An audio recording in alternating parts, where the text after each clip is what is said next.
This is Jackanory.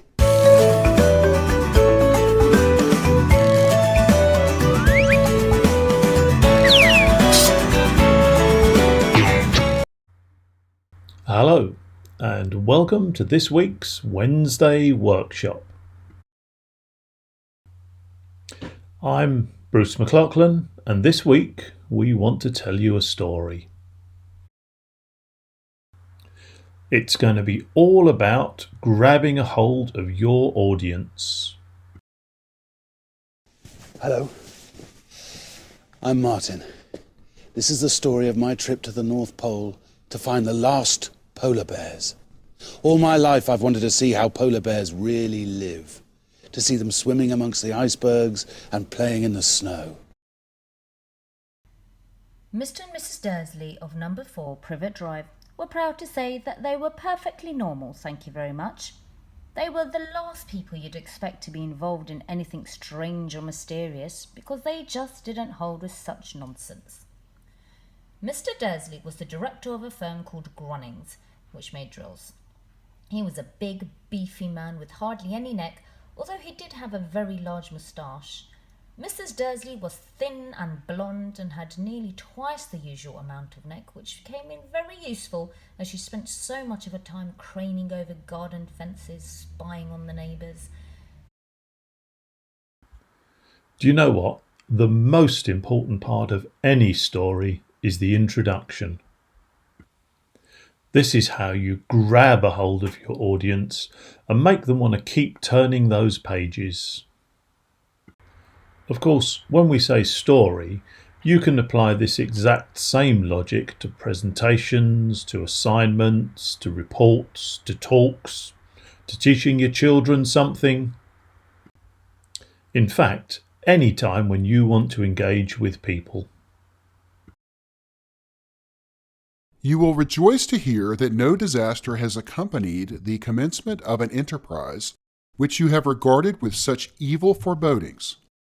I arrived here yesterday, and my first task is to assure my dear sister of my welfare and increasing confidence in the success of my undertaking. I am already far north of London, and as I walk in the streets of Petersburg, I feel a cold northern breeze play upon my cheeks, which braces my nerves and fills me with delight. It was a bright, cold day in April, and the clocks were striking 13. Winston Smith, his chin nuzzled into his breast in an effort to escape the vile wind, slipped quickly through the glass doors of Victory Mansions, though not quickly enough to prevent a swirl of gritty dust from entering along with him. The hallway smelt of boiled cabbage and old rag mats. At one end of it, a coloured poster, too large for indoor display, had been tacked to the wall.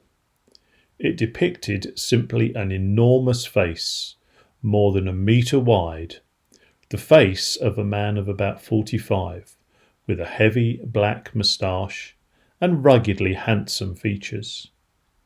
Winston made for the stairs. It was no use trying the lift. Even at the best of times it was seldom working, and at present the electric current was cut off during daylight hours. It was part of the economy drive in preparation for Hate Week. The flat was 7 flights up, and Winston, who was 39 and had a varicose ulcer right above his right ankle, went slowly, resting several times on the way. On each landing, opposite the lift shaft, the poster with the enormous face gazed from the wall. It was one of those pictures which are so contrived that the eyes follow you about when you move. Big Brother is watching you, the caption beneath it ran.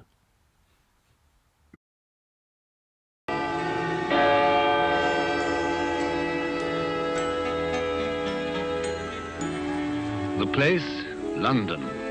The time, 1843. The season, that of jollity, of festivity and charity, holly and berries and goodwill to all men. with perhaps one exception. And it is with this exception that we are concerned in our story. The exception is Ebenezer Scrooge. In a hole in the ground there lived a hobbit. So, which of the introductions worked for you? Did you recognise any of them? Most importantly, did they make you want to read more? Do you know, one of the best pieces of advice I was ever given about writing a document or a report or a presentation, anything of the sort of nature we're discussing today, is that there are exactly 3 stages to that process. Tell them what you are going to tell them. Tell them. And then tell them exactly what it is that you've just told them.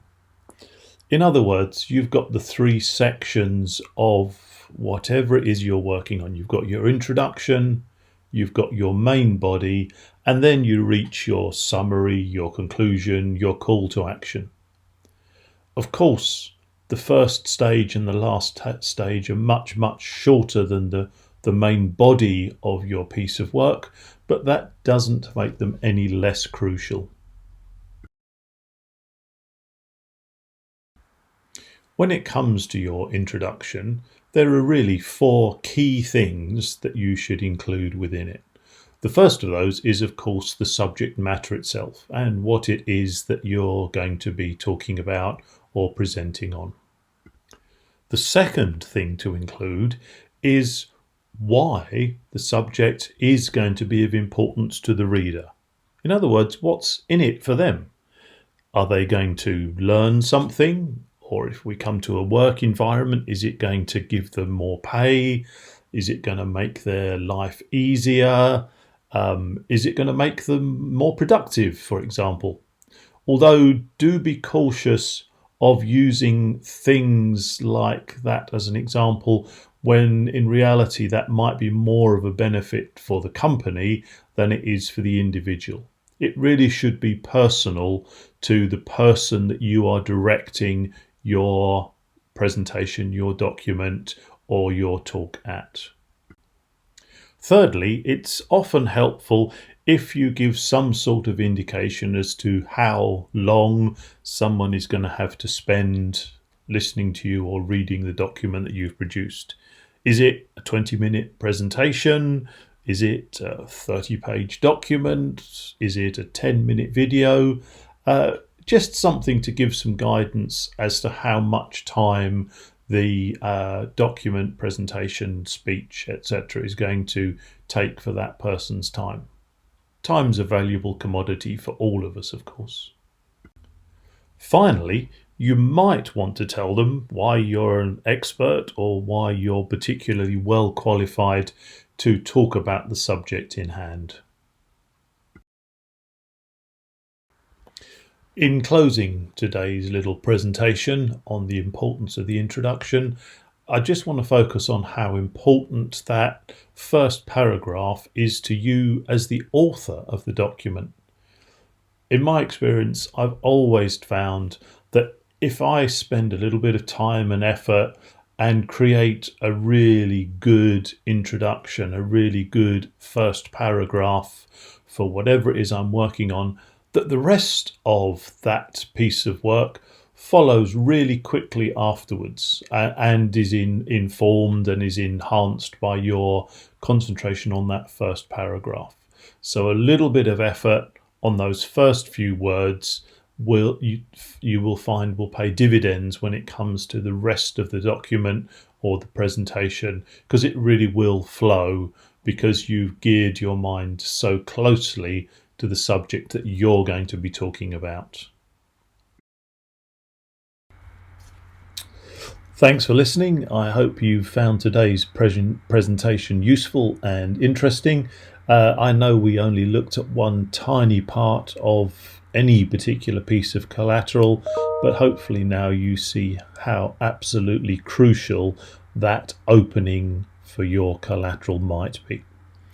As always, if you have any questions on the presentation, or if you'd like to hear from me on anything else in the future, please don't hesitate to be in touch.